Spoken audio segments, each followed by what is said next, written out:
Mike, turn your games down. Hi, everybody. Welcome to episode 222 of Games My Mom Found. I am Mike Albertin, and who is in for a penny, in for the fucking pound with me tonight? My name is Keith. I am from Florida. I have a YouTube channel, Inside the Bunker. You'll have to watch the channel to find out why it's called that. It's very easy to find out. But I do appreciate you, Mike, for letting me join in on, what is it, 222 episodes? That's crazy. That's nuts. Well, 222 numbered episodes. There's over 450 episodes of this podcast. God. So we're getting close to 500. That's awesome. That's awesome. I do a regular weekly episode, which is a game, and then I do other side content, which are movies, comics, top 10s, TV seasons, sometimes stuff like that I then sprinkle in throughout the weeks. So that's awesome. I was just talking to you off camera about your God of War episode. I was just checking out on that, and awesome stuff in there. I was very impressed. I loved it. So it's great. I'm really happy to be on the show. Well, thank you. And we just found each other on Twitter because I actually was having a hard time finding people to talk about the game, The Saboteur, which came out back in 2009. Yeah. Yeah. It's 14 years old now. God. Which is crazy. Yeah. I remember buying it day one. So that's how old I am. I didn't buy this day one. I bought it probably, my guess is 2010 GameFly sale for like $10 or $15. Oh, wow. Yeah, no, I bought it. I was a store manager, just backstory, store manager at GameStop for 18 years. So I bought every new game that came out. So I was like, oh, this game looks awesome. So I must buy this. Did you get out before the fall? I did. I did. Because I've heard great things about the company and like in this era, like 360 era, and I've heard they went to shit. Like, I mean, well, I've seen now. Like I used to work with a guy who was a regional manager of GameStop, so he was mostly quiet, but he would say stuff from time to time, and it didn't sound good. Yeah. No, I was in the electronics boutique days, and then when they merged to GameStop, I was part of that merger and everything, but then I got out a few years ago. Let's just say that. But yeah, things have gone downhill since. Oh yeah, no, I love the company. I used to go every single week and pick up random games for 360. I mean, I'm assuming this was a GameFly sale, but it could have been either a buy two get one free sale. If I remember correctly, this game dropped pretty damn fast. It did. It was funny. I'm looking at my cover. I still have the physical copy of the game, and I'm looking at it right now. And on the cover, it actually says IGN.com's Best of E3 winner 2009, which is shocking to me because it is such an underrated game, in my opinion, that it won like Best of Show for something. It's probably one of their thousands of awards they give, but you know what I mean. They used to do for E3, yes. Yes, exactly. No, I mean, this game isn't talked about very much. It unfortunately isn't even on Steam anymore. Like I wanted to buy this on Steam. It wasn't on Steam. And then I'm like, okay, that's weird. I was actually about to sign up for EA Play for 1 month because it was cheaper to get a 1 month subscription than it was to buy this game on EA for $20. And I'm like, I don't really want to give EA money in the first place. I don't blame you. I mean, Steam, I mean, sure, I would give them their 25% cut of Rivers Hell Steam gives them, and I would have been okay with it being in my Steam library. But actually, right before I went to go play this, targeted advertising, when I posted about it, sent me a GOG link and said, hey, this is on sale for $5. And I said, sold. Got it. Mine. So I was happy. It saved me $10. I mean, it saved me, I might have bought it, it saved me money, and I own it now on GOG, which I don't use much. But hey. Yeah, and I mean, and the game's amazing. Like, I remember playing it back in the day, and actually, playing through it again recently. I'm glad I saw you on Twitter and saw your post and everything. It just got me kind of reminiscing a little bit about like, oh man, I forgot all about this game. I still own it. I have a huge video game collection, but it's just, you know what I mean? It's forget about things. Oh, of course. I mean, this game isn't really talked about much because partly this is Pandemic's last game. They made this open world game and then they shuttered. I want to say it was pretty quickly after this, or like right as it was releasing it. I don't remember the dates, but I remember this was called a Swan song. I remember it happening very quickly. Yeah, because I don't know if this was their last game. Yeah, I forget. It was their last game. It was their last game. Okay, yeah, because I know Mercenaries 1 and 2, and then there was a rumor of a third one, and then they kind of went under before that. I don't think this sold very well.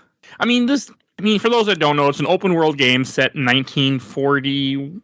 I think I should know this because it starts off when Germany invades France. So, you're right at the opening of that, and the game, in my opinion, takes place because it looks like at the end when you're finished the game is near the end of when the Nazi occupation is ending in France, which is, I think, 43, 44? I should know this. But so just the way the game felt, to me, the game felt like it's taking place over the course of 3 years. It never says that, but that's how I took it. I agree with you on that. I think it's missions happen so quickly, and like they don't do time jump. I mean, they have the time jump at the very beginning. Obviously, you're like background of the game, but yeah, explaining the main story, I think it's like a 3 or 4 year gap. Yeah, because I'm a history buff, which you don't know probably, but I love history and I know a lot about World War II. So as I was playing this, I was thinking about it like, okay, when did this would have happened then? Because part of this, was true. I mean, they did have the atomic plan, things like that you're doing in this game all line up. Well, certain things with history. I mean, the French resistance was a thing. I mean, they had people that were fighting. The French army gave up pretty quickly. They make a comment about the French army working for the Germans. That happened in the African coast. That made me smile because that's a real thing. Yeah, so the game is very historically accurate. See, that I did not know, so I'm glad I'm learning. When Germany takes over France, they take their military, some of it, and they have it fighting the British a little bit, but doesn't last long. But that's what because he makes a comment about that at one point, and that's what that comment was too. Okay, that makes sense. So, a brief thing that like nobody would like, but as a guy who loves World War II history, I was like, aha! But yeah. So. That's cool to know that they at least tried. You know what I mean? Like tried to make it at least somewhat historically accurate. So yeah, I mean because you play an Irishman, right? Not Scottish. Yeah. I beat this game. Yeah, okay. Yeah, he's Irish. Yeah. And having the Irish hate the British, that sounds right too, especially for 1940. So that is what Sean Devlin, I think was Devlin. Yes. And my Irish accent is awful, guys. Sorry. I thought about trying to practice it, and I did in front of my wife, and she's like, "Yeah, don't do that. don't even try." Because as I was playing this game, like the dialogue is great. All the quips that he makes throughout the game. It's very quick to keep having things happen, and the way he talks, I really enjoyed it. I enjoy the accent is great. I'm assuming it's an Irishman that is the voice actor. Yeah, I didn't look that up. Actually, I meant to do that either. beforehand. I was like curious, so actually I can kind of do in between us talking. But I was curious of that too because it's very authentic, and some of his phrases, like one can of piss or something, he says something that was like really made me laugh really hard. Like that's just a very Irish like phrase that he says, and he does it a lot in the game. And I'm like, I've never heard that, but I'm like, no, that's probably a very Irish phrase. You know what I mean? So. Oh, and they shut down November 17th is when the studio shut down. This game came out December 8th. Okay. So they shut this down before it even... before the game even released. Oh, that's... Okay. Shitty? So yeah, that's very shitty. Yeah. So Robin Atkin Downs did... Which he was also the voice, exactly who he played. But yeah, he's a prolific voice actor. He's not Scottish or Irish, I don't believe, though. So it's interesting. He did a really good job, though. Yeah. No, he did awesome. No, I really enjoyed it. And, this is like your basic open world game at first, from first glance. It had a lot of things that reminded me of GTA, but it does have things that make it stand out. Like, I don't play a ton of open world games anymore because I play a game every week for this podcast, so I tend to stay away from them, but I played a few. I played Infamous more recently, 1 and 2, and this was something that I don't think I played any other ones I can even really think of. But I really enjoyed the atmosphere of this game. As I said, I'm a history, so being able to be in 1940s France and fighting Nazis, it just works so well for me. Yeah, I think too the like you said, the setting is amazing. I love the whole, which I'm sure we'll get into, the whole black and white, like motive of the game. It was like to me, it was like Hitman, Assassin's Creed, and Grand Theft Auto had a baby, because there's so many. Like those 3 games are what I kind of got the most out of it, because you can obviously change clothes, change outfits to basically infiltrate. You can dress up as a German to kind of go in between. That's from Hitman. Grand Theft Auto, obviously the whole driving around, running over people, shooting, and then obviously Assassin's Creed being able to climb buildings, and he's like Superman basically. He can climb any building and do almost anything, which is crazy, but it fits the game, But he climbs so slow. But I like it that it was slow. I like it that it was meticulous. And you had to find ledges, you had to find things that he could climb on, and it wasn't like I just played Infamous 2 recently, and he just scales a building like it's nothing. I'm like, this is nice, because this guy is not a superhero. He's just a race car driver who ends up getting caught up in this whole plot because he gets mad at a Nazi general, essentially, for screwing over his race, and he blows up his car, and then they torture and kill his friend. So yeah. Killing pretty unloads a whole clip into him pretty much. So yeah. Pretty violent. They are violent in this. Yeah. But the climbing, to kind of go back to that, like, I like the fact that it wasn't like I really had to look where I could climb and things would highlight that you could climb up to. Like, I thought that was a very cool concept. Yeah, I enjoyed it. it makes sense too, like you said, for the character, because he's not a trained like assassin. He's a mechanic and a race car driver. You know what I mean? Like he's not and you have to suspend disbelief in any video game, obviously. I mean, that's not why we're here. But I did enjoy the fact that I'm like, okay, this game, I don't remember the not parkour, but the climbing and everything. I don't remember that when I played it originally. And I'm like, oh yeah, this did have all those assets of the game. It has a lot of it, but it never, like, this game, it never felt like overwhelming in one case, but not with the climbing. The climbing always felt good. Like it wasn't ever in a situation where I couldn't figure out what to do or anything, where like at least for main stuff, there were a few optional things. I'm like, well, how the fuck do I get to this? But that was a me problem, not the game's problem. Yeah. And I have to remember too, like you said, the game is a 14-year-old game. So you're like playing, I mean, this was 2 console generations ago. So it's, oh my, it's hard to believe that, but yeah. I mean, it crashed on me a couple times on PC, but not much. But that happens sometimes. I'm fine with that. Like it mostly ran well. I didn't have very many issues with it. Yeah, it holds up well too. I mean, it does look like an older game, but it's like I think the whole art style of the game, the actual like graphics of having the black and white like motif, and as you were saying, for those that don't know, you basically start the game black and white, and then obviously as you liberate sections of the city, it gets into color, which is awesome. I thought that was a really cool design aspect that they haven't really done before.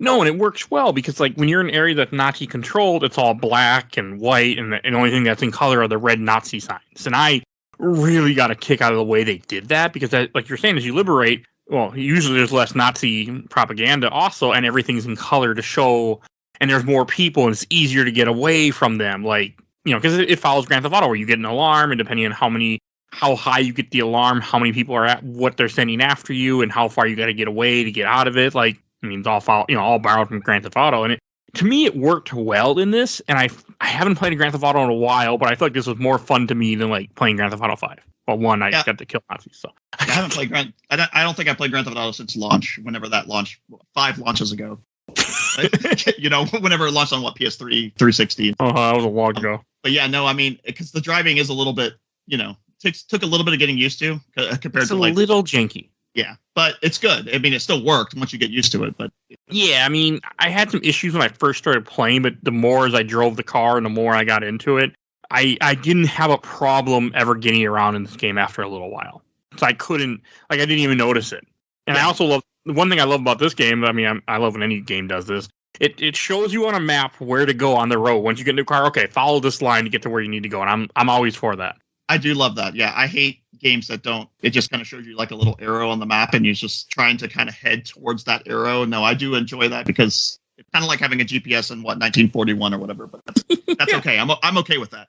Well, I mean, it helps so much. I mean, I think Grand Theft Auto 4 maybe. I know Grand Theft Auto 3 did not do that in the old ones, but I haven't like I said, I haven't played enough open world games to be able to really speak to that. Yeah, this is the first, I guess, GTA-esque type game that I've played in a long time. Yeah, I think since Mafia. I want to say Mafia 3, or I want to say it was the last one I actually played. Okay, I played 2. That's also a good game. Yeah, those are excellent. Never played Mafia 3 yet.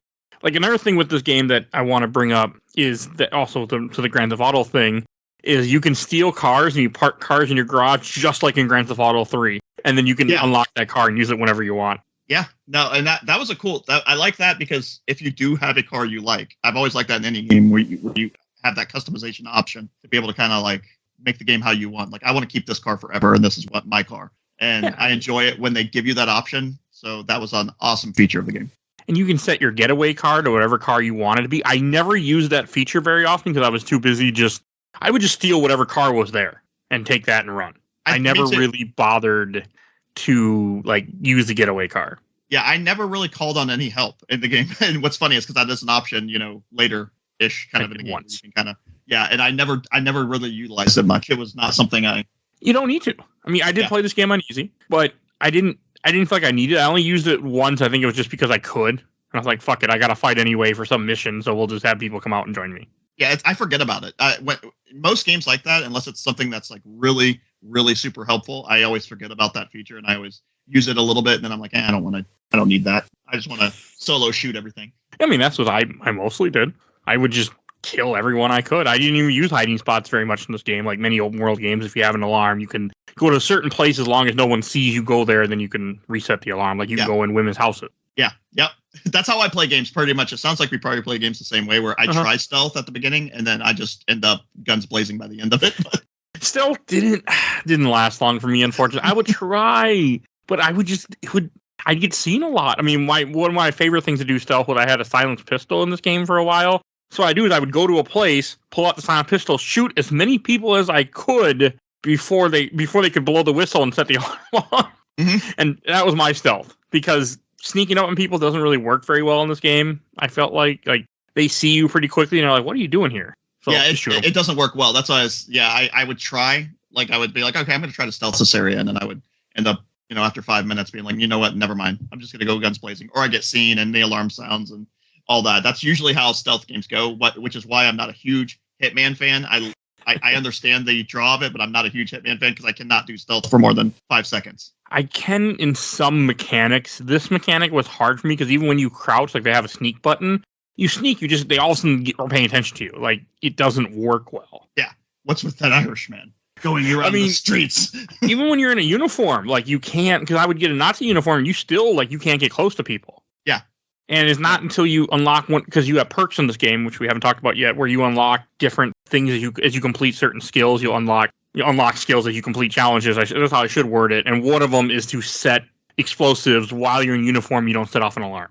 Yeah. But I never got that. Yeah, I was going to say, I'm trying to remember which perks I even unlocked. I beat it about a few weeks ago, and I've already seen a lot of them, but I'm playing so many different games right now. Oh, I've played like 3 other games since I beat this. So that's... I'm trying to. I'm watching a video because I don't remember all of it. One thing that that with the climbing that the game does very well is that buildings you need to go up, a lot of times will have gutters. If you can find the gutter, you can easily just scale it without any issue.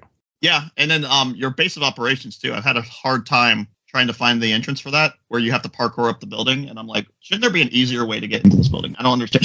Like, I never parkoured up it. I just walked in through the door. Yeah, I think it was a glitch because I was trying to go through the door and it would not, like, my character got stuck, and then I ended up parkouring around the back of the building into one of the windows because I got stuck. And I think it was a glitch because it only happened to be one. Yeah, it had to have been, but I thought it was part of the game, and I'm like, maybe I just need to go get my workout today, I guess. So I don't know. This is what happens when you fire your studio before the game even releases, so they can't patch it. Yeah, that is true. Because there were a lot of glitches. I had people wandering above or like random places a couple times where a soldier would just get pushed and then be walking in air. I would just shoot him. Yeah, there was a couple times I tripped. It looked like I was just walking, and my character would he would go to his knees and just fall down and then get back up. It was so weird. It happened to me twice, and I was like, "What is that?" I just be walking down the street. I don't know if it's like collision physics or something. Like somebody just maybe have run into me or something. But it was funny. I wish I was recording. That would have been great. There were a couple moments when I wish I was recording this too, because I had people fly. Like, there's one mission near the end of the game where you have to take out I think it's when you have to get on a blimp. You're trying to hitch a ride into a blimp, and you're on a little port area. And there was a guy walking in the air above me, just walking. He got something happened in collision. He got shot up, and he was just walking in the air. So I just shot him in the air.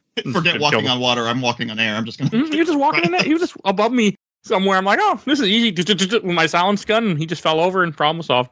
That's awesome. I can handle glitches in games. Like, it doesn't take me out of the immersion of a video game. It doesn't bother. It didn't bother me, especially knowing the fact that the studio, now, I mean, I knew it was shut down, but I didn't realize they were shut down before the game even released. Like, that is the worst publicity. Like, you really want to show we have no faith in the game? Fire everyone that made the game before it even releases. And that's probably part of the reason why it probably didn't sell well. I mean, and be honest, I mean, most games nowadays, like if a studio goes under, they might just can the game. I guess this one was probably far enough along where they were like, okay, we can release it in its release state. But yeah, a lot of times they'll just drop the game, which I'm glad they didn't. Obviously, we'll never see a sequel unless it gets picked up by somebody else. But no, I don't think we'd see a sequel anyway, because I don't know if people are into World War II as much, and you have people that are weird about Nazis and things. I don't know. I mean, Wolfenstein did good, so maybe people would like a game where you kill Nazis. That is true, and I do love Wolfenstein. It's awesome. Never played them yet.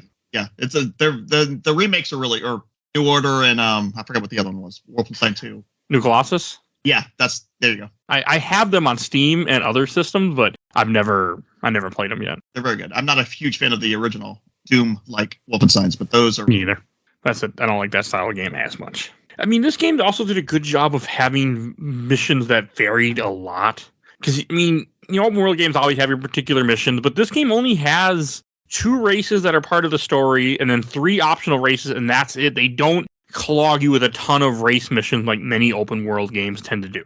Right. Yeah, I know they have the one at the beginning. Yeah, obviously the main story flashback. You can't lose. Yeah, there's that one. And then yeah, you're right. There's only what? Even the other story one, I think you can lose, but like I had a really good car and I was just fine. Yeah. I had the car the game gives me. It's not like I was driving. I mean, the optional races, I can see that, but again, they're just optional to unlock cars. That's it. Yeah, so it didn't really affect the game. And that was nice. I like that. It didn't stick to many of the open world, style of games. Like, I mean, and this is obviously not a Ubisoft game, and you can tell because it isn't full of random mission markers at the same thing, cookie cutter. I mean, I love my Ubisoft open world games, don't get me wrong, but it didn't have that style of it. Question marks, like as much as I love like The Witcher. Yeah, question marks every 5 seconds, and you're like, oh my god, I gotta clear this off before I go to the area. I mean, there were dots everywhere. Yeah.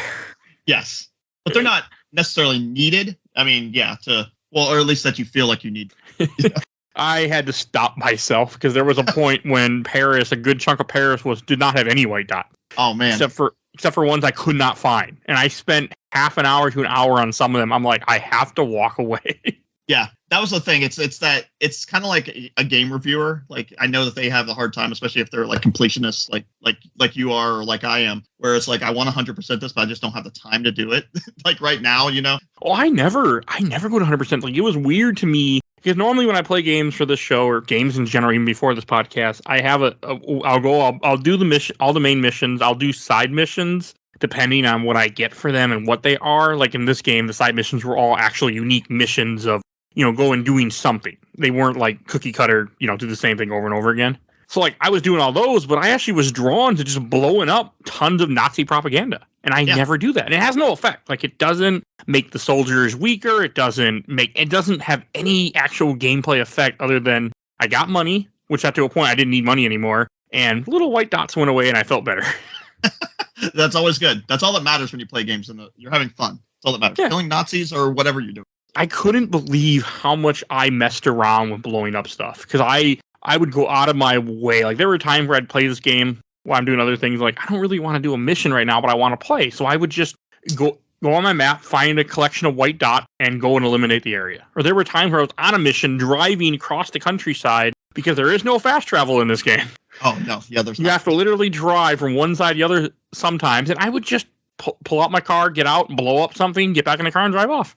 And I loved it. Yeah, I think too is the world's big, but not too big. Where I felt like I was like, oh god, I got to drive all the way over there. You know what I mean? Like to do whatever. I never felt that where I was like, it was a slog to get from point A to point B, even though there is no fast travel. No, and it wasn't bad. Like I enjoy driving through the city, which normally I'm the guy that uses fast travel every bit I can to make a game go faster. And in this game, it's like, you know what? I'm happy just to drive my car from point A to point B.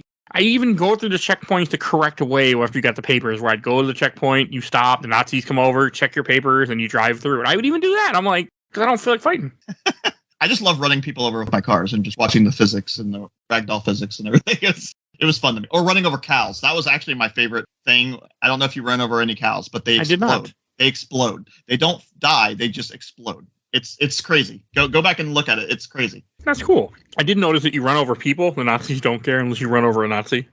You can steal a car in front of Nazis. They don't give a shit because they're not police, and they don't care. Which they don't care about the French, which again kind of fit. But I would notice that too a lot. They have a motive, and they pass that test. I mean, in this game, it has a lot of story missions, and it has a lot of side missions. Like most of them are usually go to some Nazi base and destroy X amount of things. And that never got old to me. Yeah, like, I enjoyed it. Yeah, there was never a point in the game where I felt like, okay, I want this to end. I mean, the game's not long either. It took me, I don't know how many hours I ended up logging it. It was over about a week. So I'm trying to think probably about 12 to 15 hours maybe it took me to finish it. I put like 20 in, the game told me, I think. Yeah, but I also I mainline the story for the most part. Like I think we were talking offline. I didn't do a lot of all the side content and stuff like that. I was more worried. I wanted to at least finish the story so that way I could at least remember and refresh my mind from 14 years ago. You know what the game was about. You didn't miss too much. There is one mission that it was a side mission where you have to work for this psychologist guy that's trying some drug medicine or something to convince to make the Nazis like do what he mind control stuff. And there was one mission where you have to protect him, and you have a sniper rifle, and you're supposed to go to the spot and snipe these enemies as they come out. Well, for some reason, my controller was either too sensitive or I just could not aim it right with the controller. And so what I ended up doing is I shot at the snipers, got their attention, so they just shot at me the whole time, and they couldn't kill me because I was hiding. And then the guy was able to just run off, and I completed the mission completely by accident. Well, that works. After I failed 3 times. That's an interesting way to do it, but it shouldn't have worked that way because they were down there trying to find him, but they were too distracted by me trying to shoot them the one time. So for some reason their AI didn't go after their target and went after me, even though I wasn't really a threat. Yeah, they were focused on you. So I was like, cool. I mean, again, a glitch that would have been patched out, but hey, worked for me. I couldn't do the mission. I could not aim. My sensitivity just wasn't right. Though. That's interesting. And there were things like that. I mean, there were spots. Like there was one time when I was driving through this game. I had a race car, I had a really nice race car. I was going to this race, and I pull over to a tower, and I go and plant dynamite, and I go to get back in my car, but I took too long, and my car was parked too close, and my car blew up along with the tower. I was like, well, we're not doing that race anymore. Yeah, apparently I kept on just accidentally throwing dynamite everywhere. That was my main bugaboo, I guess, in the game. Right bumper. Yeah, I just kept on. I'd press the wrong button and then just start throwing grenades and stuff. And I'm like, I was tailing one of the generals at one point, and I ended up throwing one right behind him and killing him and having to restart the mission because I was not. And there's not a lot of tail missions either. There's only a couple in this game. Yeah, there was only I think 3 that I remember. There's not many. Even in the side stuff, there's not. I think only 3 in this game, which is nice. I mean, that's another open world, trait to have your tail missions. Yeah, I'm because I played a lot of Assassin's Creed as well. I played every single game in the series, beaten every single one. But I'm not a fan of tail missions. Like that's usually one of my. I'm like, oh god, not another one of these. It depends if it's done well, and like you said, in this, it was spread out enough and not very many of them. So I didn't feel like I was. No, and you could be pretty far away. Yeah. You didn't have to be. Things in this game felt pretty forgiving. Like you could complete a mission and then die, and then warp back to your base, and everything was fine. Right. It was a very forgiving game, which I love the 360 era for, where I feel games got very much easier and much more nicer to the player is the 360 era. You have more checkpoints, you have more autosaves, you have more where the game, like if you want to make it hard, here's your difficulties, but if you don't, here's the baby mode. Have fun. Yeah, and that's the start of that. Think about it. I know that this is I'm just thinking in my head, but it was 2009 this launched, right? So the first Assassin's Creed came out in 2007, I want to say. So this is only like 2 years past the first Assassin's Creed. So I mean, that's a lot of. I mean, for as well as this game did at the time of when it, compared to what's out now, you know what I mean? It's very good. No, I mean, I had a blast with this game. Like I was never bored. I mean, I loved just going to missions and blowing up stuff when I would be sent somewhere to blow up blow up fuel tanks or blow up certain things. I blow up everything. Yeah, so. I tried when I could, but again, like I was kind of mainlining the story, so I was like, well, let me see if I can do this. And obviously, I did most of the city that I could, like trying to make the city all color and everything. But it was very I'm going to go back to my save file, I think, later and finish everything and go back and kind of do some of the side content and everything. I want to see the rest of the game that I missed. And all the side missions are good. I didn't have a complaint with any of them. I can't really remember a lot of them offhand now, but I enjoyed everything I did. I think it's a main mission where you have to go and take out the train bridge. Yes. Yeah, that's a main mission. That was cool as hell. Yeah.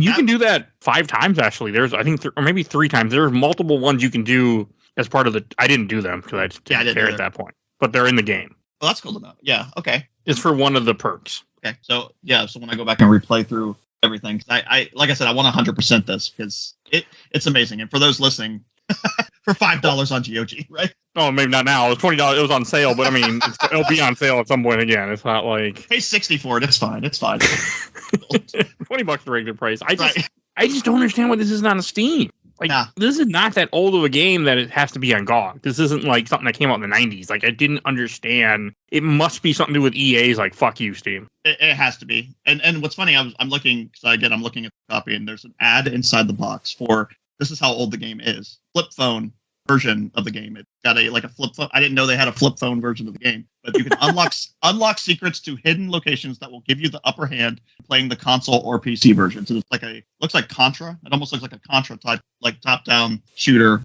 Interesting though. That's a cool little like a old late 2000s. I'm like, oh wow, that's almost before iPhones. Crazy. I mean, iPhones. When did iPhones come out again? 2000. I think they're around in 09, but they're very early. Yeah, that's what I'm saying. It was a flip phone game because you can tell from the picture. But I was like, oh my gosh, yeah. Last time I saw one of those. I mean, that's a technology jump, all right. Though, like, whew, you really think about how fast that goes. We go from flip phones to fucking handheld computers in our hands that can play PS2 games now. Just fine. Oh my god. Yeah, if you told me back then, no, I would not believe you. Some of the other stuff in this game that like really blew me away was just like the constant I felt of wanting to play. Like I didn't want to put this game down ever, and that is not normal for me. Like I play a lot of games, but normally I'm very much like I do, and I just was constantly drawn to the missions. I was constantly drawn to doing every side thing I could do besides blowing up everybody. Like and it just worked well. I mean, it was just fun to explore. And it even felt good to blow up stuff. Like if you blow up towers, if you take out anti-air guns, if you get an alarm, then they're not there to shoot at you when the alarm goes off. Right. Because you took them out. Yeah. And I think too, Sean is such an interesting character. That was my thing too. He was actually very interesting. I loved his sarcasm. I loved his comments. And that made me want to push forward into the game because it kept me going. Oh, there's so many smart ass comments, and the way he talks to the British guys that you work with. That was, I think there's even some Bond I know there is. I can't remember what they are now, but there's even Bond references in this game too. Oh, I don't see any of those, but I think one of the mission titles was close to a Bond reference in the name. I can't remember now, but I swear there were some early Bond references or something, or some Bond comment about a martini or about a drink or about like a text. There was some comment that I caught. I love the main. I forget his name. The main bad guy. I can't. Kessler.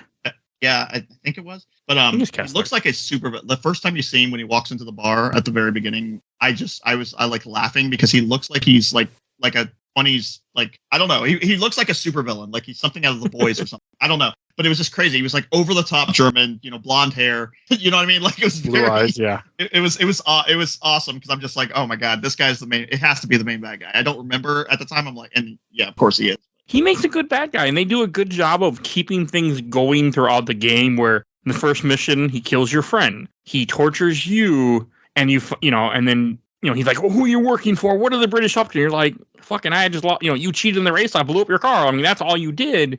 And then throughout the game, at one point, you chase after him in a Zeppelin that lights on fire as you're trying to, like, that was epic as hell. And then, like, you're constantly hunting him, and you keep missing him until the very end of the game when you finally fight him. And, like, they do a good job of keeping that tension up throughout the entire game. And you feel good when you actually get to him. Yeah. Because, like you were saying, too, like, when he kills your friend at the beginning, I love the moment when you're being tortured and all that, and then you break out of you have your hands tied behind your back.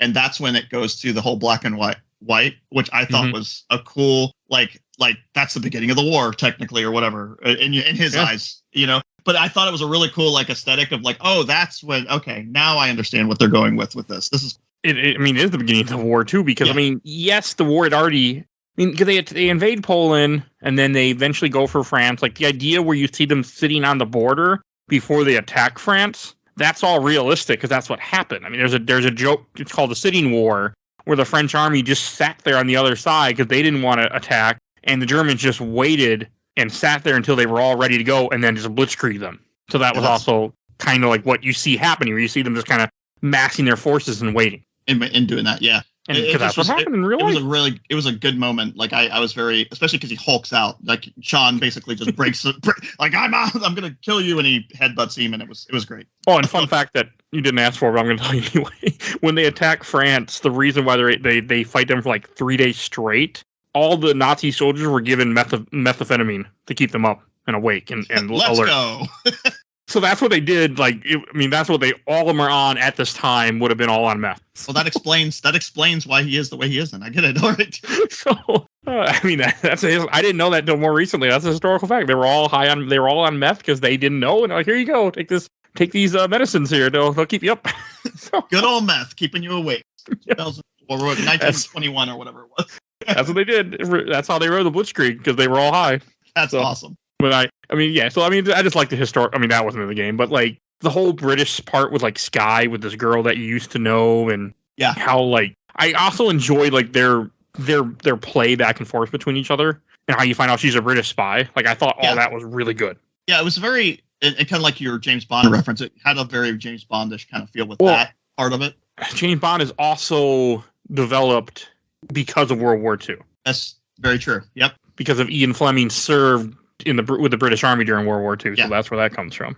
Cool. So I didn't really put two and two together as far as like the references of the game to that, but yeah, it does make sense that it kind of fits together. Little things, but I one comment I have to say that annoyed me because of the loading screens. Like when you first see Kessler, you also see him with this chick in like a Nazi like leather outfit, and I was upset that she's only around like that one time, and you see her in the loading screen, she never shows up. You never fight her. Like I was expecting there to be some kind of thing with it. Nothing. Yeah, it's almost every single loading screen too, isn't it? Pretty much. Every time. Yeah, every time you like, I was. Yeah, no, I understand that. I didn't think about that, but yes, I do remember that. Yeah, I was confused. I was like, because you see Kessler all the time. I'm like, okay. Then you see her, and I'm like, yeah, there's gonna be something going on. Nothing. I was like, this is kind of weird. Like, I wonder if something was in there and then cut, or just didn't make it. Or if it was like, oh god, we got to release this game now because we're going under, guys. We're going under. They're firing all of us. I mean, you just don't do that to a studio when they're game. Like, just wait a month. Like, give it 2 months. Just wait. EA couldn't wait. Well, too. Look, I mean, if this game had been a top selling game, that might have saved the studio. You never know. I mean, it's very possible. But I mean, they were fired before the game came out. So. Yeah. So like, give them a chance to at least experience that and see how it goes. Look at Final Fantasy. The whole story with that. That's why it was called Final Fantasy. It was his final game that he was going to make. And look at what it did. And now they have 8 bazillion games in the Final Fantasy series. So EA is just. I don't care for EA. Like for example, EA is taken off. Battlefield not Hardline. Battlefield Bad Company 2 is being delisted, and so was the first one. And there's no reason like, oh, we don't want to keep up the online. Well, that's fine. Just why are you delisting the single player game? Like, there's no reason to. I mean, you're not. I mean, I'm sure there's some money being paid. They're like, yep, no, fuck it, we don't care. Yeah, they're very money hungry. They're very extremely money hungry. I'm the same way. I'm a huge BioWare fan, and the worst day of my life was when BioWare bought or merged with EA or whatever that happened, and now they pretty much got bought. Yeah, and it sucks because I'm super excited for like Dragon Age Dreadwolf and Mass Effect to see if they can problems from the last one. But again, EA has their hands in. EA is known to be cheap and bad. Yeah, so I'm very worried. Very worried. No, I completely get that. I just don't like the fact that this isn't on Steam. There has to be some weird right issue or something. Well, no, I mean that's what I thought at first. Okay, there's some like they have it on EA, so they didn't sell it on, but it was on GOG, and I'm like. That means there's something to do where EA doesn't want this on Steam for some reason. It has to be either Steam wouldn't do it because it's too glitchy and they want an update and like fuck you, we're not updating it because we don't care. That could have been it. Yeah, it's possible. Yeah, I don't know. I didn't know it wasn't on Steam. I only played it on the console, so I didn't know that. I have it on 360 and PS3, but I didn't want to pull it out, so I just bought it on GOG. Yeah, I played it on Xbox. I don't have it on PS3. I thought I did, but I played it on my Xbox One X because I was like, well, I want to see if it. I mean, it ran great. I don't know if they did any like post-launch patches like. I don't think so. I don't think anything because the amount of glitches that I experienced and the fact that like when I brought up this game to people are like, oh yeah, this game is known to be glitchy. Like which again makes sense. If you fire your studio, a month before the game comes out, they're not around to patch it, and you're probably not going to pay anyone to patch it because you don't care. No, they're not at all. They don't care. So I mean, none of the glitches were game breaking. It didn't delete my save. It didn't do anything. Weird like that. There were just a few parts where things would clip. Yeah. I can live with that. Yeah, like I said, I had the one with the door, and I had a couple times where I'd fall through, like, not fall through the world, as you will, but I would trip and just kind of fall on my knee. It was weird. And that only, like I said, happened twice, and I don't think I had any major crashes that I can think of. I know the other guy that was going to join us but couldn't due to scheduling conflicts. He climbed up a church, and he fell inside of a church. Yeah, I saw that screenshot. Yeah, he shared the screenshot with us. That was interesting. So, I mean, it wasn't. I mean, there's issues in this game, but again, it makes more sense now that I realize that they were fired before the game even came out, so I couldn't patch. Like that makes sense. Yeah, because most open world games are going to have a big patch day 1 or day 2, like the first week. Yeah, what's funny, and I was kind of researching some stuff for the game too, and I remember this vaguely. This is an odd thing for this game. I don't know if you remember when it first came out, they offered a DLC that was to either unlock or unlock nudity in the game, which at the time it was I forgot what the DLC was called. It was like the Midnight Room or something like that, I think. But it's funny because I was like, I can't remember of another game having an unlockable DLC that only happened if you bought the game brand new. So if you bought the game pre-owned or anything and the code was used, you couldn't unlock nudity unless you bought it as a DLC. I've never seen that in a video game in my like. Not the nudity part, but this was also the era when all the games were doing, because they were upset with used game sales, so they were adding that extra thing you got if you bought the game new. Yeah, because I remember like City, you don't get Catwoman. Like that's a prime example. Yeah, I think this was their version of with the boobs. Yeah, it was one of those things where it's like, I mean, working at GameStop, for example, like, hey, pre-order the game and you get boobs. I mean, I don't know how else to put this, but you know what I mean? I mean, it's just kind of funny that it's there. That you just go into because you start off in a strip club for a good part of the game. When your mission basis is a strip club, so they'll just be naked. But it's just kind of funny that it's there. Like, hey, that would probably be, that would get people to pre-order it, huh? Yeah, I mean, it's weird because I was like, maybe I still have the pre-order code for that, but I think it was like a receipt code type thing because it's not in my box for the game. Oh, I hated the receipt code things. Yeah, I think it was a receipt. Those were the worst to me. Yeah. Well, if you accidentally throw it away or it gets faded or whatever, gone. I didn't keep receipts. I would keep all the inserts of a game. Like, I recently opened Amazing Spider-Man Collector's Edition, or not Collector, but the Game of the Year Edition. Like, I probably should redeem this code before they make it obsolete at some point. Right. Yeah, because they will expire eventually. Yes. Expire eventually, yeah. They also don't always mean that, because I once had one that was expired and I tried and it worked years later. So, they're like, please do it by this day. We can't promise you that this is back. If we're still in business, if our company doesn't shut us down, or something crazy like that. It's like the world was very fun just to be in. There's a mission we have to rob a train at one point. One mission that really stuck out to me. There's two things I want to bring up. This one first. I had to go break a guy out of jail, and I climbed up the building. I shot every single guard with my silenced pistol. I completely did everything I was supposed to do. Completely sneaky. Got the guy out. We're heading for the gate, and I get my ass blown up on the way out. But that's a fun thing. Those are fun stories. Oh well, the best. So then I come back and I'm irritated. I'm like, okay, So I went through all the trouble. So then I go guns blazing, kill everybody in the front area, and of course all the enemies respawn. I just grab the guy and we run out the door with the alarm on, and done in no time and no issue. Like, okay, I'm not even gonna try as much as that's awesome. I was pissed because I was like, I spent a good 20 minutes being all stealthy, sneaking around, no alarm. But in order to get out, I had to blow up a door, and there was no way to blow up the door quietly. Like, when you set the explosive, they're coming after you. I'm trying to think if I had any like funny story. There's really nothing like for the most part. There was a couple times like I jumped from a lot higher than I should have to go kill an enemy because I thought, oh, I can survive this, and I just killed myself. Suicidal jump instead of going down a ladder. But there's nothing like I never ran into a situation where I had like a cool sequence, I guess. But I also played the game just very straightforward. I wasn't trying to do too much except for running people over. But yeah, I don't have any cool stories like that as far as the game goes over. Did you ever get where the game gets mad at you if you run over too many people at once? Yes. Okay. That happened to me a few times. They close all the hideouts, for like a minute or something. I'm like, I don't use them anyway, so that's fine. And there was a couple times like I just drove to a side street and it was like they immediately forget about you. And I'm like, oh, okay, cool. And I just back up and go right back down where I'm doing. I'm like, whatever.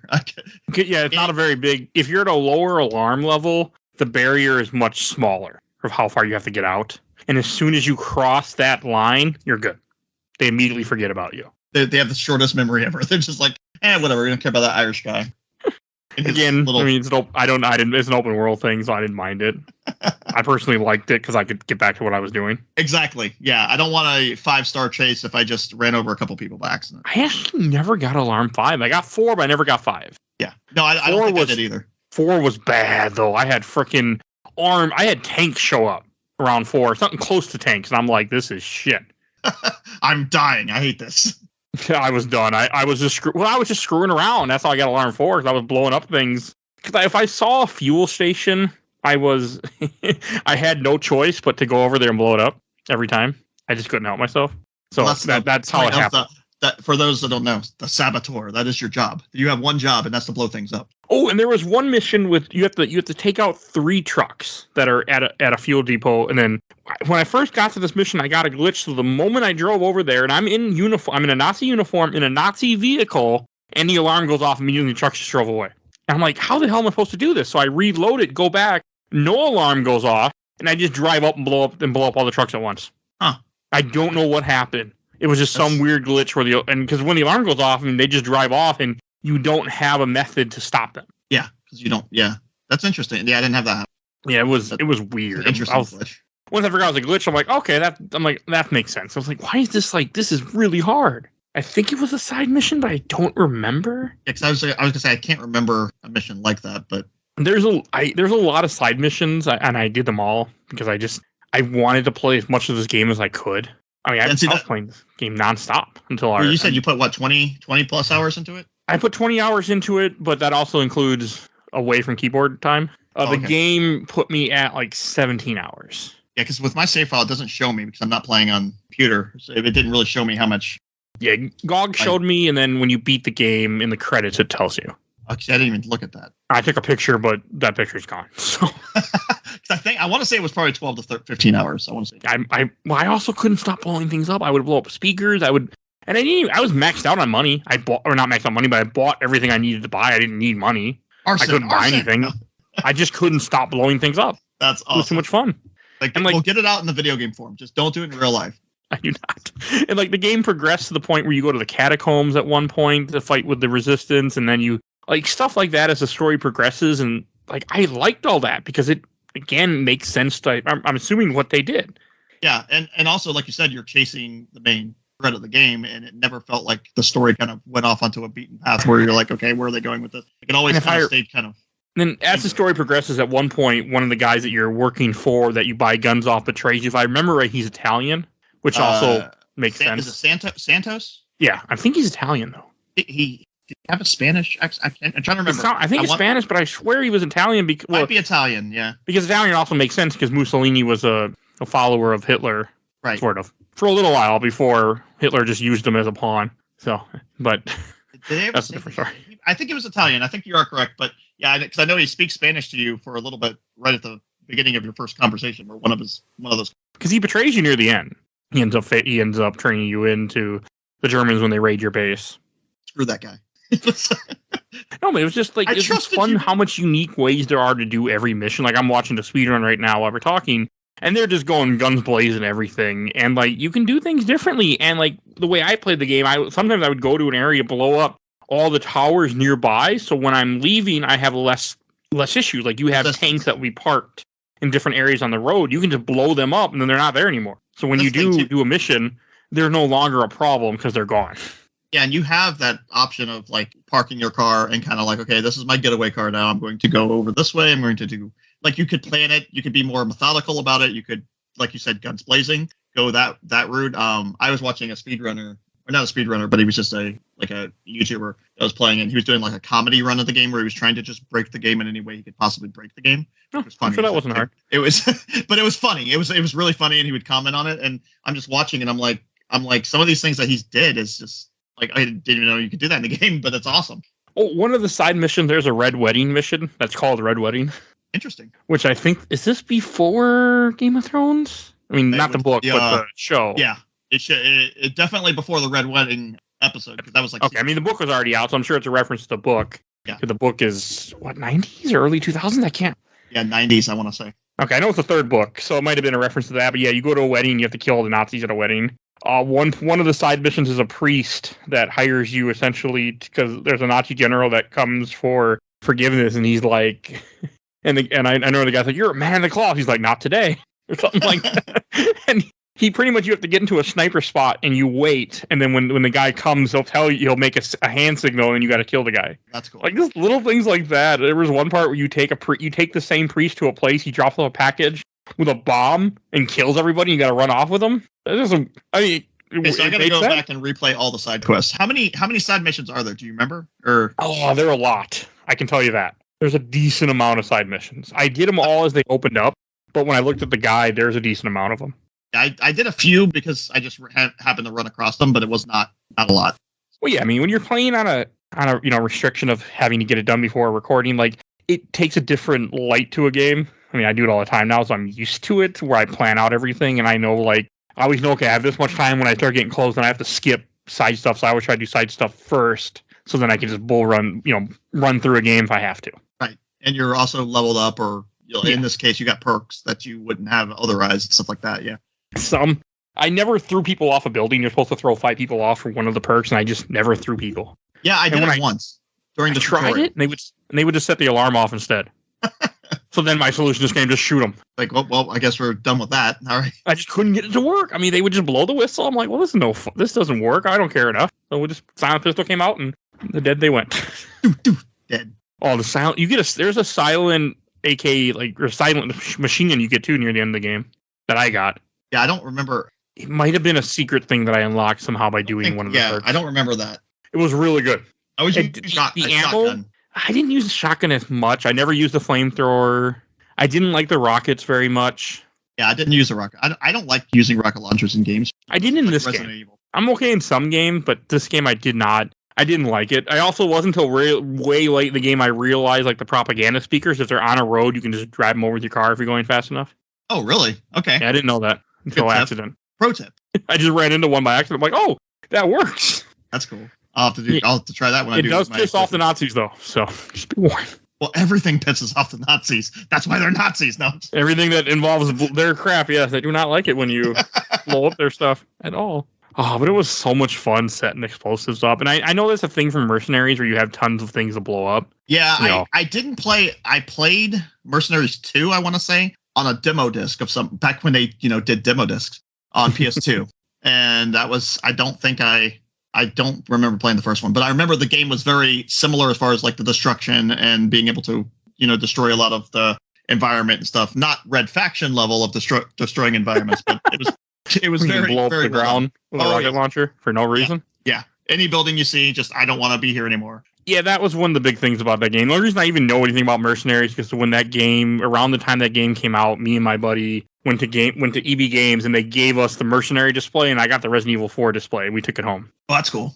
Unfortunately, it got ruined. My display got ruined, but which I regret. Yeah, I left it at my parents' house. The only cool thing I kept was a Last of Us. I have a Last of Us stand from the original release from PS3. Not the PS4, the PS5? No, not that one. Not that one. I get so irritated about how many times that game's been re-released, and you look at stuff like this, we'll never see the light of day again. And that's only been, 10 years? And it's been, three times it's come out. Yeah, I was going to say 3 times. Yeah, crazy. It makes me frustrated. I mean, I get it. But they just went back and did what? Mafia 1. They just went back and did Mafia 1, so maybe they'll eventually... Is Mafia 1 owned by EA, though? I think it's Take-Two. 2K. Yeah, Take-Two. Yep. If they're nicer, then... Yeah. He's like, screw this game. I don't care about you. No, and it's just really too bad because this game is so unique, and just the way that what you're doing, the fact that you're getting history, and it isn't super challenging. There's a lot to it. It's much different than I feel like a lot of GTA clones because it doesn't revolve on driving that much. It's more about explosions and taking things out and stuff like that, and that's something very unique. Exploration, a lot of climbing. Like I said, Assassin's Creed, a little bit mixed in there. Hitman, a little bit. Yeah. I enjoyed it a ton. I immensely enjoyed this game. No, I mean, I had a great time too. And then like the final missions of this game, when you finally get to Act 4, when shit hits the fan, like big time. I mean, you actually I think you go to Germany at one point, because like throughout this game, you do rescue a scientist that was working on the atom bomb, which I like that they worked that in there. And then you go to Germany to rescue him. I think he gets killed, if I remember. Maybe you save him. I don't remember, but you have to save him and his daughter. Save him. That's the part I'm thinking. I think you save him. Trying to remember. I know you save the daughter at one point, and you have to go save him later on because he gets captured because the guy betrays you, Santos. But the final mission of this game takes place in the Eiffel Tower, and that was hella epic. I love how cinematic that part was. That's the thing, is the whole game is not super cinematic, like the whole everything about it was really well done. Yeah, because you just keep going up this tower, and it reminded me of Dead Space in a way, because as you're climbing up the tower, there's just tons and tons of dead Nazis. Mm-hmm. Mm-hmm. Because the kind of way that I took it too is that the war is almost over for them. So my guess is it's coming either close to that the Americans are getting close. Yeah, because I don't think it's because of what you're doing that he's, throwing a fit and killing everybody. I think it's that they're losing and they know it's going to be over soon. And you just happen to be the guy that's just... Yeah, I mean, You're the one with vendetta against him, basically. Yeah, you're hunting him, but he's like, who the fuck are you? Mm-hmm. And it made me happy. This game, it doesn't have like a boss fight. You just shoot him and he dies. Like a regular person. Yeah, which makes sense. I mean, if it would have kind of... I feel, personally, they would have made it into a big, like, spectacle boss battle with, like, he's wearing some kind of super armor and everything. it would have taken you out of the game. Like that's not what the game was about. So I felt like there was a lot of realism into the game that I appreciate that a lot better than if they would have went the whole boss route. Same. And I mean, I was happy that they didn't. Like Uncharted 1, for an example, is a game from this era that has a big boss fight at the end, and I hate it. Yeah, same. Which one? Uncharted Drake's Fortune, the first one? Yep, the first one. Yeah. It's terrible. Same. It makes me not want to play that game ever again because of that fucking final fight. Yep. I know. I remember. Actually, I didn't beat that one until Uncharted 2 came out, and I went back and played Uncharted 1, and because I for some reason just once I started introducing the supernatural-ish part and then the whole ending, I was like, I don't know if I feel about it. But I end up loving the game now. But yeah, I love the supernatural stuff in Uncharted. That's my favorite. And it was weird at first though, because it was kind of a realism thing, and then it went. Then as you play the series on, I enjoyed it a lot more. Yeah, they don't do it. Yeah, they do it in most of the game. They don't do it in 4 though. I don't think. No, not Which really. I didn't like. That one they Yeah, just like climb at the Eiffel Tower, and it's the one area that you don't go to. They save it for the end of the game, and I love that because my map at this point was mostly colored in because I did all the side missions. I was doing everything I could do. I was taking out everybody. I mean, I went to different munition plants. I went to like chemical plants and had to blow up stuff like that. Because like anywhere in the map that you'll see like a base area and then lots of like targets, a lot of those are missions that you'll go to. And you'll be in there to destroy something, and you can go and blow up more stuff while you're there. I'll have to do a lot more then. But of course, it won't take me too long because I like I said, I did some of the stuff as I was playing through it. I can't wait to go back and do it all now that I have some time to do it. But right, it's fun. I mean, this is the first open world game. I mean, because when I played Infamous 2 for the show not too long ago, and I played Borderlands, I did a lot of side stuff to a point, but it was partly because I just wanted to, and I just wanted to click off that box. This was a game where I was having so much fun that it had nothing to do with clicking off the box. I just wanted to do it. I just had so much fun doing it, even though there was no reward. Like Borderlands, it was, I want experience, I want to be done with this game, and I want to be overpowered. Infamous 2, I don't know, I was just having fun enough but I was just not like this game, not like how I felt with this one. Yeah, the game never overstays its welcome. I think that's the thing too, is like you said, even if at 20 hours, that's perfect for an open world game. That's actually very short. Yeah. I mean, most open world games, look at Assassin's Creed Valhalla. It's good God, 250 plus hours, if not more, to do everything. That's too much. I can't do it. It's insane. I have a job. I can't, but the idea is more that you don't buy a lot of games. I mean, I know there's gamers out there that'll buy like 1 or 2 games a year and that's all I play. Yeah. But 20 hours for me is a perfect, like, it has replayability, as you were saying. I mean, the game, you can play it in different ways. You can go run and gun. You can stealth. Wait 15 years and go back to it. Yeah. Wait 15 years, go back to it, see if it still holds up. Yeah, exactly. And like because before before I do an episode, I always post in Facebook group about a game to get people's attention, which I'll be reading in a little while. And like people were surprised when I told people this game was on GOG. They're like, oh, I might go pick it up now. Well, that's cool. Yeah, see, I didn't know personally it was on GOG. I didn't either until a Target advertisement got me. And I'm like, cool. You win, awesome. Target ad. Or not Target ad, but targeted ad. You win because you got me what I wanted. You got the money, and hey, I'm happy. Thank you for listening to my conversation. Oh, hey, thank you. I always laugh when people are like, oh, the AI. I'm like, oh, man, they've been listening to us forever. Like, what are you worrying about? Right, exactly. Like everything you type, they know everything about you. Yeah, I mean, it's all ads. Like it's all there. I used to work at a store once, and I was a retail store, and somebody called me complaining and wanted me to complain to the mayor that we were having a 5G tower on top of our building, and they was going to give cancer to all the people, all the patients in the assisted living home near me. And I'm like, I work at a store. Like I can't help you. I'm like, you need things shipped. Wendy's. Like anything printed. Can I help with it? No, it's terrible. I'm like, can't help. Like I'm not gonna tell my boss. I mean, I told my boss, and we both had a laugh about it. But I was like, I can't do anything to help you or care enough. Yeah, it's like I just work here. I help you. But I had people say like, oh, they're recording this, or people like, oh, I don't want my information. I'm like, your information's already taken. Just fine, guys. Don't you see that cell phone in your pocket? Like, yeah, your information. Yeah, they have everything. Any computer you've logged in. Because I would ask people for their names, and they'd be like, I don't want to give you my name. It's like they'll do this, or I don't want to give you my email. And I'd be like, you have a smartphone? Yeah, everything right now. Everything's already been documented just fine. Don't worry. Yeah, I mean that's how the world is. I mean, yeah, I mean I don't. It's gotten a lot worse since, but still, yeah, it's whatever. It was just kind of funny. So. That's one of those dumb things that I always think about. And in this world, made me think about it more because in this world, it makes sense. I mean, the Nazis and what they did. And yeah. Anything else we should mention? Any mission jump out at you we haven't mentioned yet? I mean, you hit most of the main parts. Like I said, you had a lot more experience with playing the side stuff, which it sounds like some of the side stuff was probably better than some of the main stuff, depending on what you're doing. Again, like I was going to bring up the Eiffel Tower mission and just loving that whole sequence of, I love games with a big epic finish. But again, I do appreciate the fact that, again, no boss fight. In a game like this, especially that era of games of having the big, like Devil May Cry's and stuff like that, where you have this huge epic boss fight, you just have one shot kill, dead, end credits, done. Love it. Absolutely love that. You did remind me of something I almost forgot. It did do one thing of the era. It had a turret gun sequence. Oh, yeah. Yeah. That's the era. If you play any 360 game, the early 2000s 360, I feel like later, but there's always a turret section in every third-person shooter. Mercenaries was big on turret guns, so maybe that's something they just took from their previous work. That was just the era too. Like Wanted, for an example, a 360 game that probably no one's ever played. I have it. Born Conspiracy, great game. I'm going to die on that. That game has turret sections. That's also the same era. Also a game I wish I could play again, but I can't. I'm sure it was trash when I played it back in 2010. I'm sure it's trash now. Which one, Born Supremacy? Or yeah. Or I think it's Born Conspiracy, where they didn't get Matt Damon, so they didn't want to pay him. Yeah, that's right. I think I have it on 360 or PS3. I don't remember, but I loved. Actually, that's one of another underrated games that I forgot about. That the fighting in that game, the one-on-fight. I mean, it was just very cinematic. I loved the game. I thought it was great. But I loved it too. But I remember people that I tried to show the game to, like, this is hot trash. They hated it. I'm like, this is great. I'm sure the game is terrible, but I always think about it every so often. It's from the same era, so yeah.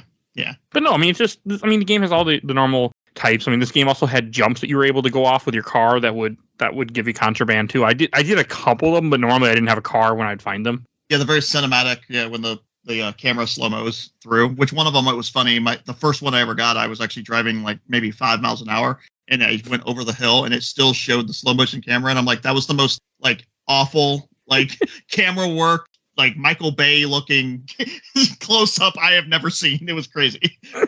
It just happened to be in the right spot. Yeah, I mean, I only did a few because I normally just I would find them out in the open, and I wouldn't have a car and there'd be no car nearby, and I'm like, I don't care enough. Right. Oh, I don't know if you saw this, but there's certain buildings in this game that spawn enemies that you can blow up, and then the enemies don't spawn anymore in that area. It's in bases when the alarm's on. They look like little barracks from Command & Conquer. Oh, what are they wearing? Grenades or something? Like you said, they blow up or? Oh, they're buildings. Oh, buildings. I thought you said people. Oh, no. I mean, they spawn people. If you blow up the buildings, the people won't spawn from them during the alarm. Oh, okay. No, I don't think I think if I ran. I caught it by accident because I was running by, and all of a sudden I watch a guy come out of it. So then I set the building on fire. Oh, okay. But they don't come off as targets. Okay. There's also one mission you have to blow up a freaking rocket. I don't remember if it was a story mission or if it was a side mission, but I know I blew up I blew up a rocket at least once. I don't think I ran into that either. So again, probably a side quest. So I was going to say probably a side quest. Also makes sense because that's what they were doing at this time. Yeah, a lot of the over-the-top stuff. So just so much fun. I mean, it was such a good game. I mean, there was a lot of stuff I missed just because there was a train station where I tried for probably over an hour trying to find these 3 damn spots. I had no idea where they were. I could not find them for the life of me. Even with the mini-map, it's hard. They were there, but I couldn't figure out how to get on top of the train station. Well, sometimes, too, the mini-map, it doesn't show you, sometimes if it's up or down. If you can be right over it, and you're like, okay, apparently it's above me or apparently below me. I don't know. It was above me somewhere. Oh, you can swim in this game, too. Yeah, I do know that because I found that out by accident. Same. I drove my car in the water, I think. Yep, same thing. Same exact thing. I always pointing that out because GTA 3 was, where they made you couldn't swim. Oh, you can't go here, you'll die. Okay, you can't swim. No. Drown to death. Yeah. I think Vice City did the same thing. You can shoot, you can take 400 bullets, but you can't swim. Okay, that's an interesting take. Again, it's just limitations of the hardware. Yeah. And to lock you in places. Mm-hmm. I'm trying to think anything else that we should mention. I think that's anything else you want to mention about this game before we go on to questions, comments, or memories? I don't have anything in my notes. I was the other notes besides what we've already talked about. Okay. Yeah, that was it. That was pretty much it. Right. So I did post in a few different groups. So let's take a look and see what I have. I will say I really do love the whole the aesthetic of the colors. I wish more games would do that. Yeah, it's an interesting design choice, and it really hit what I think they were going for, which at least with me it did. But it was I liked it a lot. All right, in the first group I posted, official Laser Time community. I have a few comments. First from Mark Kalzer. I just remember buying it on PS3, trying to play it, but finding all these graphical bugs, screen tearing, and bad VSync. I checked the forums. They said the day one patch fixed all that. Only problem was this was during that time when the PSN network was down for an extended time due to the hack, and so it was impossible to download the day one patch. I've never gone back. So. I remember that time. That is a very interesting time in gaming history. Wasn't it down like a month or something? It was. I think it was a month or 2 months. It felt like at that time, because again, working forever. At GameStop, it was people were complaining to us all the time about it. And yeah, I want to say it was for like, Sony. Yeah, it was like 6 or 7 weeks at least. I remember they had to take the whole network down. They had to recode it because it got hacked, and they had to go back and do everything on the back end, and then they relaunched it. It was a while. I don't remember exactly what. But no, that's a good point that you couldn't download the patches for any of these games that were coming out. I forgot about that. I only had a 360 at the time, so I didn't care. I was like, that's nice. I can play my 360 just fine. Yeah, I never owned it on PS3. I only had it on 360, so I don't remember that. So I played just fine on my copy, but has a little bit of screen tearing, not a lot. I don't know if the day one patch necessarily fixed everything, but I didn't for sure. I played it on PC, and there was a lot of graphical issues. Yeah. I just don't care. I'm the same way. I could play a game 20 years ago. It doesn't matter to me. It doesn't bother me as long as it doesn't affect my gameplay. Right. And I don't care about achievements anymore, so I don't even care if achievements are glitched out. I mean, it would have been nice to have achievements. I might have blown up more stuff, but GOG didn't have achievements, so I just was like, okay, I'm done.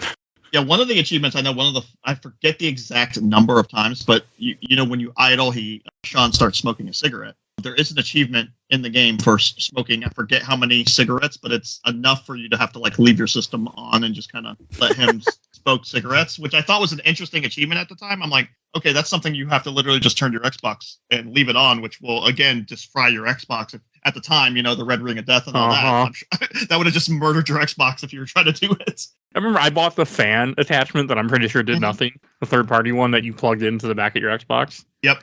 I used to sit there and touch it with my hand. If it got too hot, I'd turn it off after like an hour.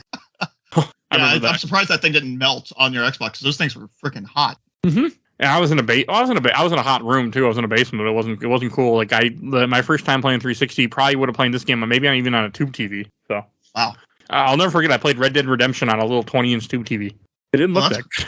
Yeah, I mean the game's still great, but yes, no, I'm sure it didn't look the greatest.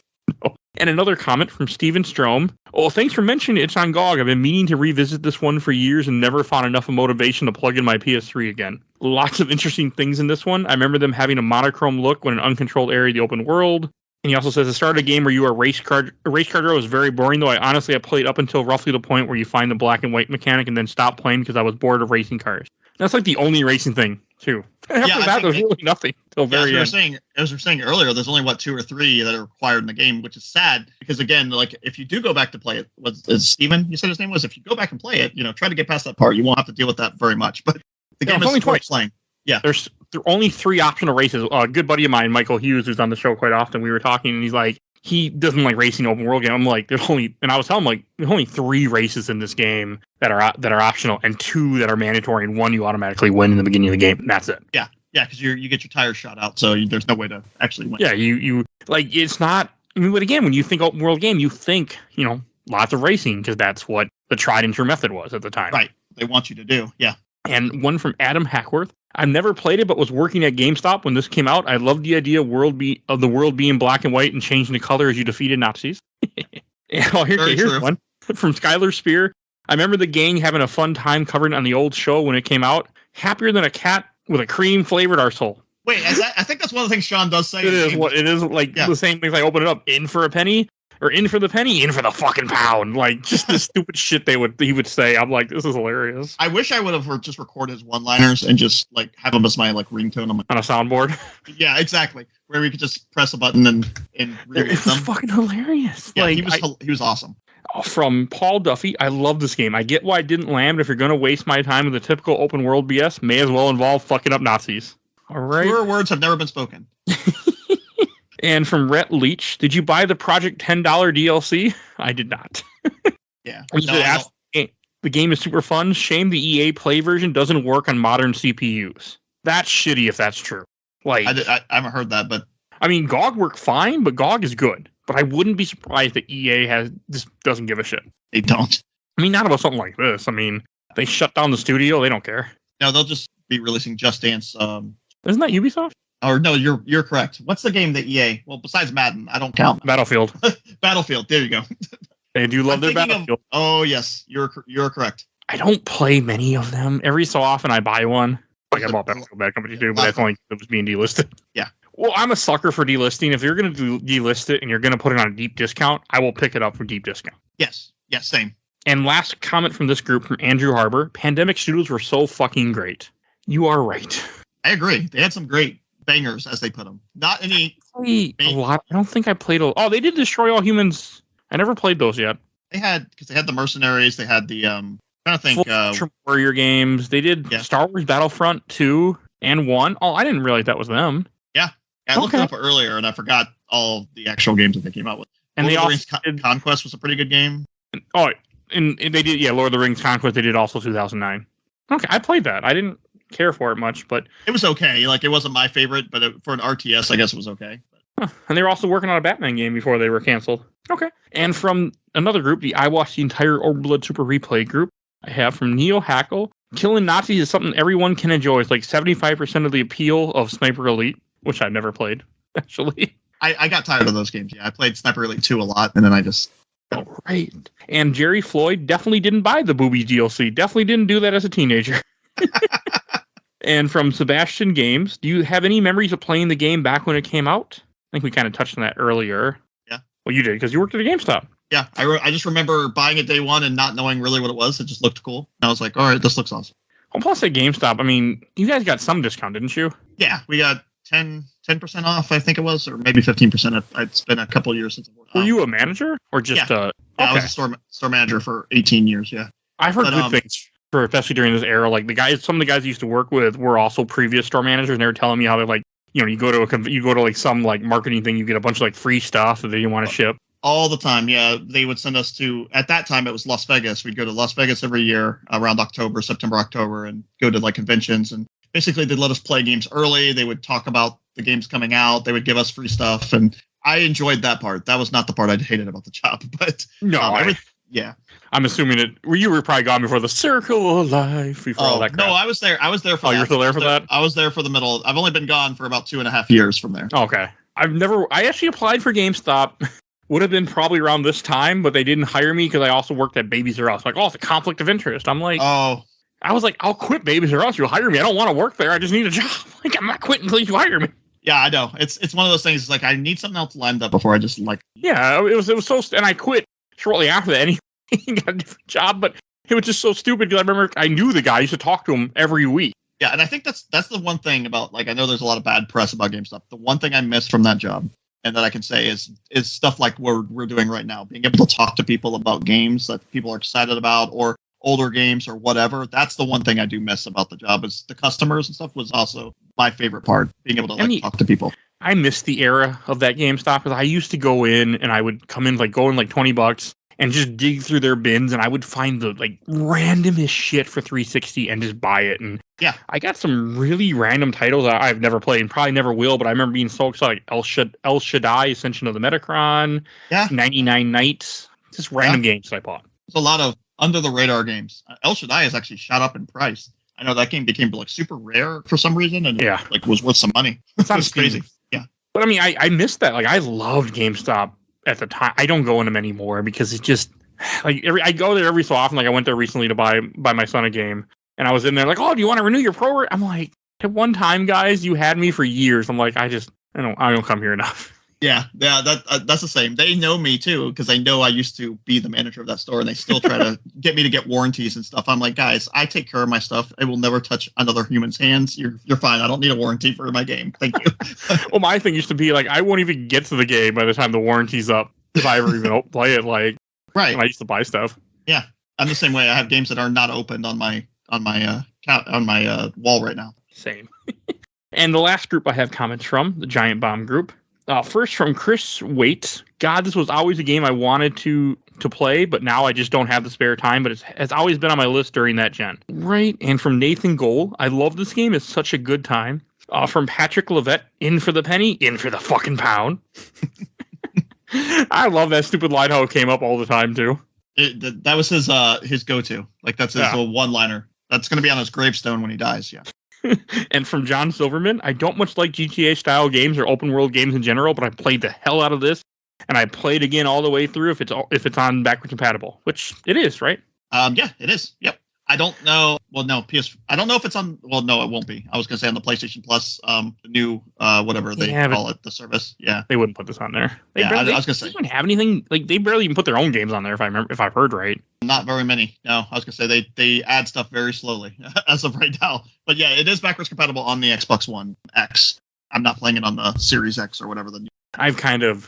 I don't even care when consoles do stuff like that because there's other ways to play games. And as PCs keep getting better and emulation changes, I'm like, I could play it other ways. Mm-hmm. Like, I'm pretty sure a Steam Deck can play 360 PS3 games, so. Yeah. So I'm good. Should be able to, I know it can play some PS3. It can play Metal Gear Solid 4 very badly, I know that. But that game is. Yeah, that's like the benchmark for whatever reason for PS3 is like if it can run Metal Gear Solid 4, that is the game it can run. Nothing can run Metal Gear Solid 4. Yeah, I was gonna say, yeah, it's an amazing game, but yeah. Yeah, it's why I wish I'd get re-released. A couple more from Alex Hartnett. Solid open world game with killing Nazis. I would love a remake with modern streamlined gameplay. Pandemic Studios really got shafted, and I'd love to see a remake reboot of this and Mercenaries 1. We never will. From J.R. Trimpe, played the shit out of this. Taking out Nazis is always a great idea. From Michael Wagner, I played this on both 360 and PS3. I love this game. Love that game so much. Okay, here's one we can talk about. From Sean Kralik, love this game so much. I remember the music being killer, old-timey jazz. Yeah, we didn't talk about the music much. No, I enjoy the music. Yeah, I did too. It really fit the atmosphere of of going for the 40s. Especially even like when you're in the burlesque or whatever, the strip club at the beginning, the girls singing and stuff like that. It fits the tone of the game. Yeah, that era, and that's always good. I had a very when I first started the game off, and you go in the strip club and you have all the Nazis sitting there. The first thing that came to my mind was Figaro and Final Fantasy VI when the Imperials take over. Oh yeah, that's the first thing that popped in my head when I walked in there. Because I love Final Fantasy VI to death, one of my early gaming memories, and that's the first thing that went in my head is and I'm like, okay, this makes sense. Like it made the Imperial thing you're going for Nazi references. I probably didn't catch when I was 5 years old, 6 years old whenever I played that game the first time. They will go too if you go onto the stage. They will start booing. I'd try that. I didn't do that. I did try to kill them, and you can't do anything. Yeah, they'll just off stage. So it's good. I wanted to kill everybody. And then a couple more from Adrian Theobald. Loved this game back in the day. Severely underrated gem. Okay. And this one from Paul Engelman. It's on PC Game Pass. I have it installed and will play it after I finish up Ni no Kunai. So that's cool. Another way to play it then. Yeah. I'm always happy when there are other ways to play games for people because not a lot of people will go back and play something old. Like I don't expect someone to pull out your 360 or PS3 and play this or try to track this down. I mean, you can't have a GameStop anymore, but if you go on eBay or something and try, that's a different thing for people. Yeah, trying to find a physical copy of with used GameStops or game shops and stuff like that. But yeah, no, I agree. That's why I'm for digital, but I also hate digital in that sense that they can be like, okay, you know what, we're gonna delist this game. It's not going to be available anymore. Especially a game like this. I'm glad that people are able to play it because you should play it if you haven't played it. Because again, 2007 was a great year. 2009 was a great year for video games. So there's a lot of other games out at the time. So I'm sure this just got kind of lost by the wayside, Oh yeah, for sure. And like I said, it holds up. It was a great time. And I can just imagine this game had been cleaned up more if they were able to put more patches and clean up all the glitches, and add DLC and add other stuff. Because at the time in 2009, we would have had DLC. Oh yeah, yeah. Because everything had DLC at this time. Oh yeah, every shitty game had. So yeah, it's just really a pity. And before we go to our last segment, I do want to give out a free Steam code. So it's because I have a bunch and I need to get rid of them off my phone. Okay. So we're going to give away. Let's give away Zombie Driver HD for Steam. The Steam code is 0AZEPZDZ36J4W0. So that is a Steam code for Zombie Driver HD. If that doesn't work, try O. I think it's a 0, but try O. If it doesn't work, pretty sure it's a 0. Good luck. And get it. I mean, if anybody wants Zombie Driver HD, it came in a Fanatical bundle. So I did buy that game actually on Xbox Live Marketplace many, many years ago. I don't even know what that is. I've never even heard of it. It's a top-down driving game on Xbox Live originally. Okay. The only reason I know it really because I bought it on one of those sales. I bought everything on sale. I remember my son, who was like 5 at the time, every so often he loved playthrough. He would pick it up and start to play it and laugh just because I'd get mad and make it turn off. So he used to do that on purpose just to irritate me when he was 5. That's funny. But that's my only realization with that, remembrance of that game. I never played it. But all right, that brings us to our last segment: shelf, stack, or box. Shelf being something you really like, stack being something you like, but just not as much, and box being something you dislike. And I'll go first. This is obviously going to go on the shelf. I had a great time. I couldn't put down this game. I just wanted to keep playing. That doesn't happen every day on the show. This was a game that I had to uninstall. I had to put down because after I beat it, I kept playing it. I'm like, you have to play Zelda, Oracle of Ages. You have to play Final Fantasy VIII. You have other stuff you have to do that's going to be due on the show sooner than later. And that's the equivalent of how much I was having so much fun with this game. I didn't want to stop. So definitely go on the shelf, and I'm so glad I got to replay it. What about you? I agree. Shelf it. Again, if you are into Hitman, Grand Theft Auto, Assassin's Creed, that type of gameplay, open world game, definitely give it a try. As we were saying, the game is very old, but it is definitely worth your time. It is held up in my eyes for time. All the different issues they've had with that studio and everything closing down. But the game is amazing. I agree with Mike. You should definitely check it out. Great. And I actually, since you keep bringing up Hitman, I actually have never played a Hitman game. But when I was playing this, I also own one of the Hitman games, like Absolution on GOG, and it kept telling me, you should play this. You should play this. I'm like, damn it, you have me curious now, GOG. It's only because of the changing outfits and having to go in stealth, and you can just sneak by people. That's it. But it was very Hitman-esque because you can literally just knock someone out, take their clothes, and move on with But I do have Hitman 1 and 2, the newer ones that came out. Yeah. Hitman 2 was actually supposed to be on the show, but then one of the co-hosts at the time quit the show, so I took it off. But I bought it for $30, which I never pay that much for a game. So I've been meaning to play it. It got me thinking, maybe I should play those Hitman games one day. Yeah, they're fun. They're hit or miss. You're either going to love it or you're going to hate it. That's what I found out. I love certain ones and I hate other ones. There's no middle ground usually. I like stealth when it's good. I mean, I didn't like stealth in this game because the stealth wasn't good, but I do like stealth in general. Yeah, Hitman's very good, but it's very stealth. It's really hard if you're seen to escape. I mean, you can, but it's very hard. You will die quickly. You don't have to just drive out of the circle? No. All right, and I want to mention what's going to be on next week's episode. Next week, you can hear us talk about The Legend of Zelda Oracle of Ages. I'm going back to those Game Boy Color games I've never beat. So you will hear us all talk about that one next week. And Keith, where can people find you at? You can find me at insidethebunker.net. If you guys want to subscribe to my YouTube channel, I would definitely appreciate it. We go to conventions, actually horror conventions, comic conventions, video game conventions, anything you can possibly imagine. We film, share all those cool places that you guys can't visit year-round. So we would definitely appreciate it. And I have enjoyed being on the show, Mike. I really am thankful. Thank you for having me. Of course, and thank you for responding to the call on Twitter. Twitter actually worked out for a change. Oh, yeah. Oh, Twitter. If you enjoyed this episode, there's over 450 other episodes of this podcast. You can find everything on Podbean.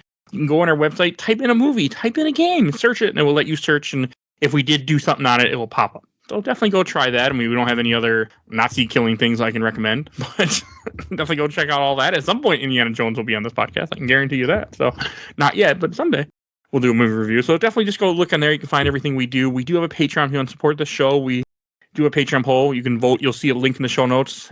Little dog, you can vote in our poll. Right now, the current poll is what Tim Curry movies Mike has not seen. It's The Worst Witch, Rocky Horror Picture Show, Treasure Muppet Island, and Legend. So you get to vote, and there's also another poll to bring back some more recovered episodes. So definitely go check that out for the month of April. And we do have a Discord. If you want to chat with us, you'll see a link in the Discord, or in the link in the show notes to join our Discord. And want to give a shout out to my awesome intro and outro, courtesy of Helena at Hell Hastsphere. You can follow her on TikTok. And want to give a shout out to my buddy Bill Tucker, who did the MCU movies with me. Definitely go check him out. You'll see a link in the show notes for his podcast too. A Gamer Looks at 40. And please follow us on Facebook, Instagram, Twitter, and on YouTube. And I think that's everything I need to say. So we will see you guys all next time. Bye, everybody.